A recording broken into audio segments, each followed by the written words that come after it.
Again, Vegeta. How's the writing going? Alright, I guess. I'll take that. As long as it's not going bad, I'm happy that you're applying yourself. Maybe soon you'll come up with a masterpiece. I wouldn't count on that. You never know. Want to share what you wrote for today? Sure. Here you go. I give my poem to Monica. Alright. Great job, Vegeta. I was going ooh in my head while reading it. Really metaphorical. I'm not sure why, but I didn't expect you to go for something so deep. I guess I underestimated you. It's easiest for me to keep everyone's expectations low. That way it always counts when I put in some effort. That's not very fair. Well, I guess it worked anyway. You know that Yuri likes this kind of writing, right? Writing that's full of imagery and symbolism. Unlike Sayori, who likes using simple and direct words to describe happiness and sadness, Yuri likes it when readers are left to derive their own meaning out of it. It's very challenging to write that effectively, both allowing people to get something out of it just by feel, or letting them deeply analyze all the nuances. It can take years of practice, which I'm assuming Yuri has at this point. I never really asked, though. I'm sure I'm nowhere near her level yet. Don't worry so much about that. You do your own thing. Just keep exploring and learn by trying new things. But anyway, you want to read my poem now? I like the way this one turned out, so I hope you do too. Alright, let's take a look. Save me. The colors, they won't stop. Bright, beautiful colors. Flashing, expanding, piercing, red, green, blue. An endless cacophony of meaningless noise. The noise, it won't stop. Violent, grating waveforms, squeaking, screeching, piercing, sine, cosine, tangent. Like playing a chalkboard on a turntable, like playing a vinyl on a pizza crust, an endless poem of meaningless. Load me. Huh. Well, alright then. It's even more abstract than your last one, huh?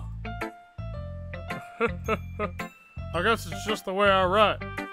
I'm sorry if you don't like it. No, I never said that. It's just a kind of thing I've never really seen before, I guess. I kinda like playing with my space on the paper. Choosing where and how to space your words can totally change the mood of the poem. It's almost like magic. The way I wrote the lines short really makes it feel like they're trying to speak over the noise. I see. It's still hard for me to tell what it's about, though. Sometimes asking what a poem is isn't the right question. A poem can be abstract as a physical expression of a feeling, or a conversation with the reader.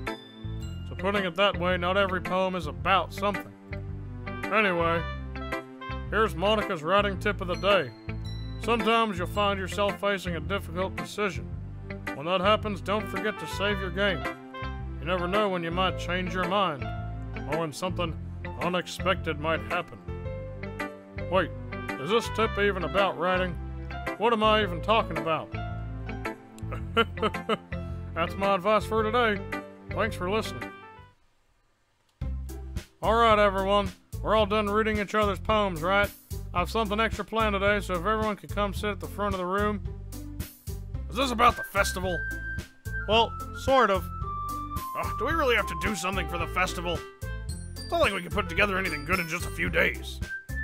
Well, sorry, thought it was my turn. That's alright.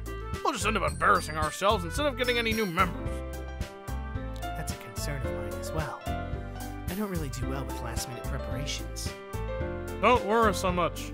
We're going to keep it simple, okay? We won't need much more than a few decorations. Sayori has been working on posters, and I've designed some pamphlets we can give out during the event.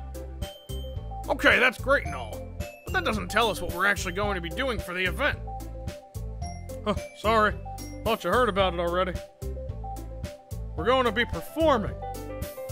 Performing? What the hell does she mean performing?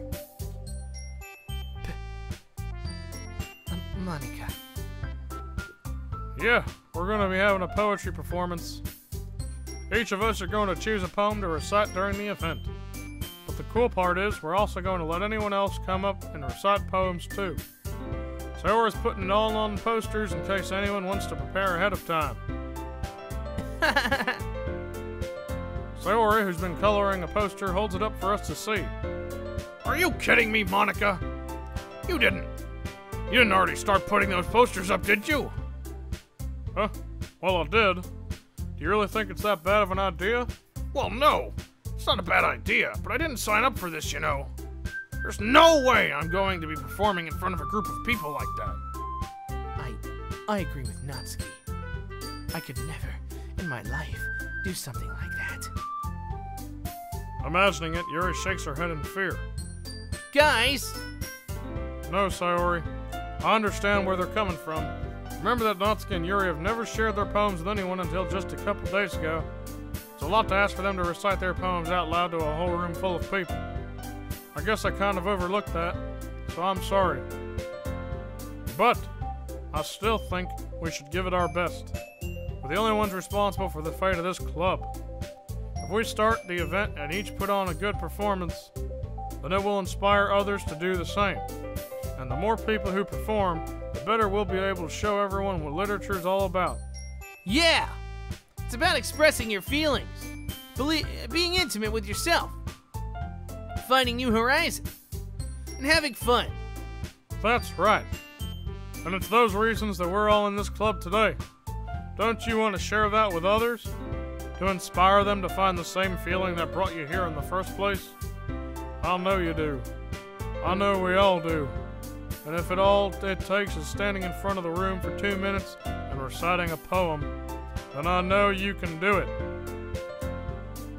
Natsuki and Yuri remain silent. Sayori looks worried. I guess that leaves me no choice. I agree.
I don't think it's too much to ask. I think that Sayori and Monica have been trying really hard to get new members. The least we can do is help them out a little bit. Well, maybe, but...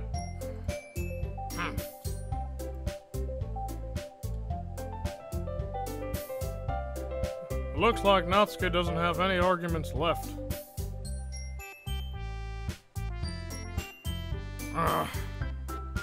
Okay, fine. I guess I'll just have to get it over with.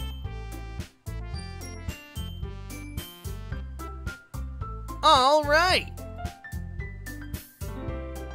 Phew. Thanks, Natsuki.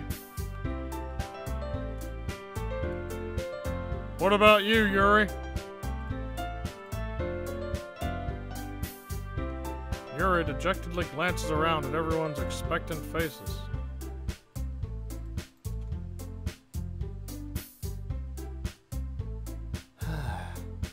I guess I don't really have a choice. That's everyone!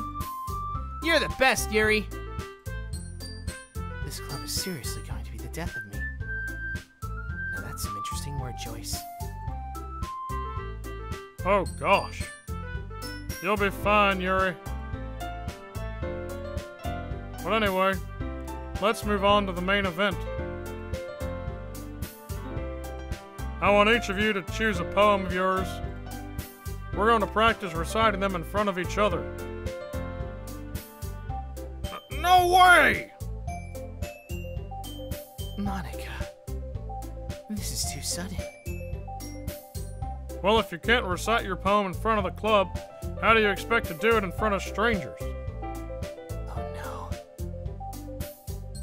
Don't worry. I'll start off to help everyone feel a little bit more comfortable. Can I go next?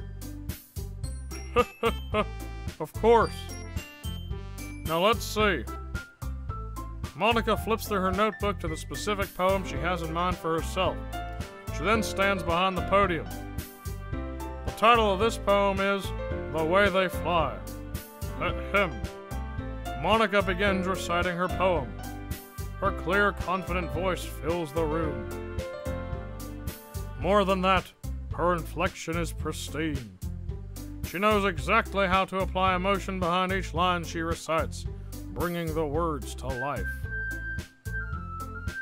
Is this something she's done before, or is she simply unnatural? I glance around me. Everyone has their eyes on Monica. Sayori looks amazed. Yuri has an intense expression on her face that I don't understand. Finally, Monica finishes the recitation. The four of us applaud. Monica takes a breath and smiles. That was so good, Monica! Thank you very much. I was just hoping to set a good example. Are you ready to go next, Sayori? I'll go next. Wow, Yuri's fired up all of a sudden! Yuri clutches a sheet of paper between her hands and stands up. Keeping her head down, she walks quickly over to the podium. This poem is called... Yuri anxiously glances at each of us. You can do it, Yuri! It's called... After Image of a Crimson Eye. Yuri's voice shakes as she reads the poem. Just a moment ago, she practically refused to do this. Why is she suddenly putting in so much effort? As Yuri gets past the first couple of lines, her voice changes. It's almost like what happens when Yuri gets absorbed into her books. Her quivering words transform into sharp syllables of a fierce and confident woman. The poem is full of twists and turns in its structure that she enunciates with perfect timing. This must be a rare glimpse into the whirling fire Yuri keeps concealed inside her head. Yep. Suddenly, she's finished. Everyone is stunned. Yuri snaps back into reality. Oh, there goes gravity, and glances around her as if she bewildered even herself.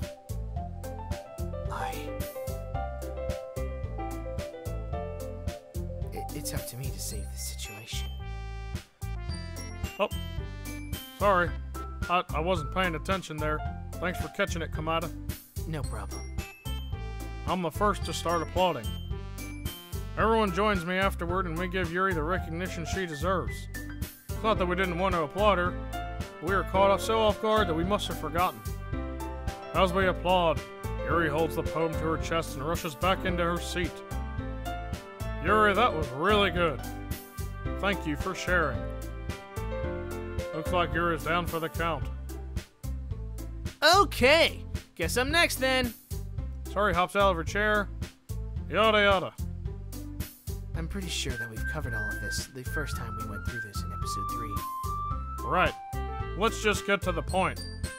Yes, I'd rather prefer that as well. Yes, if I recall, part 3 was the longest. This is why. You know, I'm not really, I just want to see what happens next. I'd like us to get to the next poem. Well, anyway, let's see it, Natsuki. Be quick about it. Right, speed it up.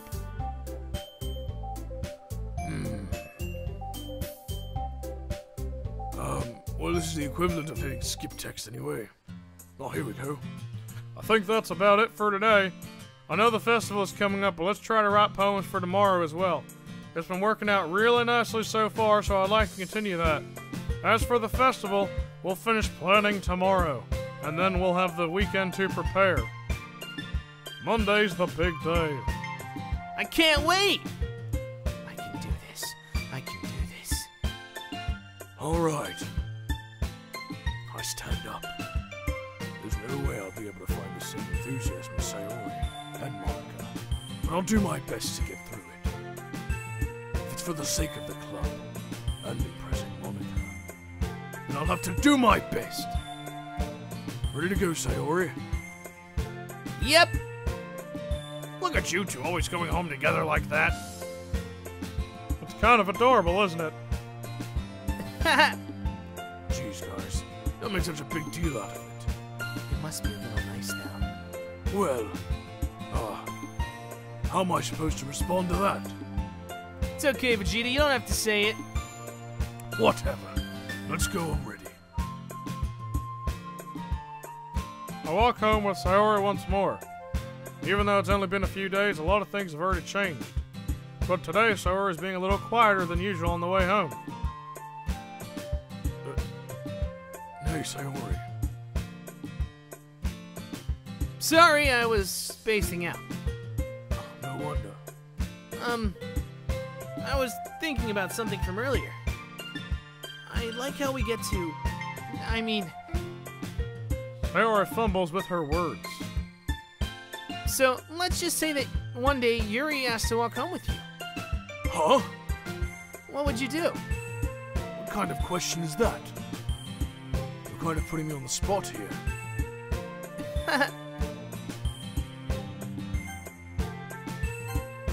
Sayori, you really think I would ditch you for Yuri?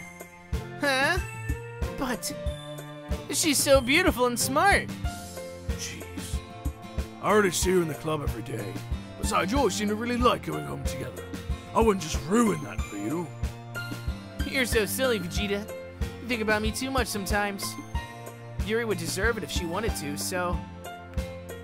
Sayori, I've already made up my mind. I really can't figure you out sometimes. Sorry. Besides, what's the point in speculating something that's never going to happen? The conversation trails off. It's kind of a weird thing for Sayori to care so much about, but I want to respect her and keep her happy too. Then again, the festival is only a few days away. Who knows what will happen in that time? Alright, so next time, we're definitely going to write for Sayori. Yeah, all according to plan. I'm looking forward to seeing what happens next. I sure hope things go better than last time. Yes, me too. Well, that brings us to the end of this Character Voice Theater. Thank you for tuning in once again. My name is Vegeta, the Prince of All Saiyans. I'm Joseph Joestar. I'm Hank Hill. I'm Komaeda Nagito. And I'm Sonic the Hedgehog. Thanks for tuning in, and hopefully we'll see something really pleasant next time. And definitely not more corpses piling up. Really? This does remind me of my old days. It's quite sad, really. Yeah. I'd prefer it if things were, more peaceful in the club. I, for one, am not used to this much discord, but then again, I just sell propane. Unless you're using charcoal, that's kind of, well, that's full of discord. Right. So anyway, thanks for tuning in. Be sure to stick around and subscribe if you enjoyed the show, and tune in next week for another episode. Right. Unless this is a, recorded broadcast, then you could just watch the next one right now. Well, that's it for us. Thanks for coming. Take care. And remember, always spend time with your friends. It's really important to give them all the attention they need. Sometimes it could save their life. Right. Take care, everyone.